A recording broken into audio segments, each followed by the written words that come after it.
దాశరథి శతకం 69వ పద్యం నుంచి దశావతారాల వర్ణన మొదలైంది కదా. ఇప్పుడు 73వ పద్యం చూద్దాం. వామనావతారం. పదయుగళంబు భూగగన భాగములనన్ వెసనూనిన విక్రమాస్పదమగు నబ్బలీంద్రునొక పాదమునన్ తల క్రింద నొత్తి మేలొదవ జగత్రయంబు పురుహూతున కీయవట్లుండవైన చిత్సదల మూర్తి వీవే కదా. దాశరథి కరుణాపయోనిధి. ఓ రామ, వామనుడవై బలిచక్రవర్తిని 3 అడుగుల నేల దానమడిగి ఒక పాదమును భూమి యందుంచి 2వ పాదమును ఆకాశమునందుంచి 3వ పాదమును బలవంతుడైన బలిచక్రవర్తి శిరస్సునందుంచి త్రివిక్రముడవై బలిని అణిచిన విధముగా నా పాపములను పీడను తొలగింపుము. దాశరథి కరుణాపయోనిధి. పరశురామావతారం. 74వ పద్యం. 21 మారు ధరణీశుల నెల్లవధించి తత్కళేబర రుధిర ప్రవాహమున పైతృక తర్పణముప్పు చేసి భూసుర వరకోటికిన్ ముదము సొప్పడ భార్గవ రామమూర్తివై ధరణి నొసంగితీవే కదా. దాశరథి కరుణాపయోనిధి.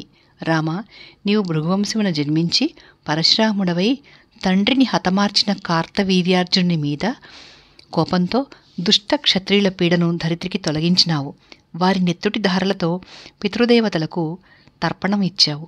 అట్లు జయించిన భూమిని బ్రాహ్మణోత్తములకు దానము నొసగినావు. ఇదే విధముగా నా పాపాల పీడలను కూడా తొలగించుము. దాశరథి కరుణాపయోనిధి. ఇప్పుడు రామావతారం. 75వ పద్యం. దురమున తాకట కందునిమి తుర్చటి విల్ తునుమాడి సీతన్ పరిణయమంది తండ్రి పనుపున్ ఘనకానన భూమికేగి దుస్తరపటు చండకాండ కులిశాహతి రావణ కుంభకర్ణ భూధరము కూల్చితీవే కదా. దాశరథి కరుణాపయోనిధి. ఓ దశరథరామ, మానవుడే మహనీయుడు అనే విధంగా ధర్మం ఆచరించి చూపిన నీవు మమ్ము ధర్మమార్గము తప్పకుండా ఉండునట్లు దీవించుము. తాటకను సంహరించి శివధనుర్భంగం కావించి సీతను వివాహమాడి తండ్రి ఆజ్ఞతో అడవులకేగి రావణ కుంభకర్ణాది దుష్టదానవులు సంహరించిన రామ, నీ చరిత్ర మాకు ఆదర్శమగునట్లుగా దీవింపు. రామాయణ గాథనంతను సంక్షిప్తంగా 1 శతకంలో ఎంత బాగా చెప్పాడో. 76వ పద్యం. బలరామావతారం.